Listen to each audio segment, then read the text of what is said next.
ராஜாக்கமங்கலம் அருகே புதுமாப்பிள்ளை தற்கொலை.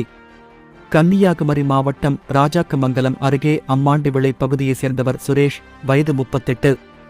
இவர் குமரி மாவட்ட அரசு போக்குவரத்து கழக டெப்போவில் மெக்கானிக்காக வேலை பார்த்து வந்தார். சுரேஷ் கடந்த 3 மாதங்களுக்கு முன்பு ஈத்தங்காடு பகுதியில் கணவரை பிரிந்து வாழ்ந்து வந்த நாகேஸ்வரி என்பவரை திருமணம் செய்து கொண்டார். இந்நிலையில் கணவனுக்கும் மனைவிக்கும் இடையே ஏற்பட்ட தகராறில் நாகேஸ்வரி கோபித்துக் கொண்டு ஈத்தங்காட்டில் உள்ள அவரது தாயார் வீட்டிற்கு சென்றுவிட்டார். சம்பவத்தன்று சுரேஷ் அவரது மனைவியை ஈத்தங்காட்டிற்கு சென்று அழைத்துள்ளார். ஆனால் நாகேஸ்வரி சமாதானம் ஆகவில்லை என தெரிகிறது.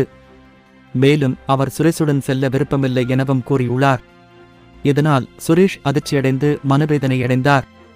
பின்னர் அவர் ஈத்தங்காட்டில் வைத்து விஷத்தை குடித்து மயங்கிய நிலையில் கிடந்தார். உடனடியாக அவரை அக்கம் பக்கத்தினர் மீட்டு சிகிச்சைக்காக ஆசாரிபள்ளம் அரசு ஆஸ்பத்திரிக்கு அனுப்பி வைத்தனர். அங்கு அவருக்கு தீவிர சிகிச்சை அளிக்கப்பட்டு வந்தது. எனினும் சிகிச்சை பலனின்றி சுரேஷ் பரிதாபமாக இறந்தார். இதுகுறித்து சுரேஷின் சகோதரி சுமதி ராஜாக்கமங்கலம் போலீஸ் நிலையத்தில் புகார் அளித்தார். அதன் பேரில் போலீசார் வழக்கு பதிவு செய்து விசாரணை நடத்தி வருகிறார்கள். மனைவி கோபித்துக் கொண்டு சென்றதால் புதுமாப்பிள்ளை தற்கொலை செய்த சம்பவம் அப்பகுதியில் சோகத்தை ஏற்படுத்தியுள்ளது.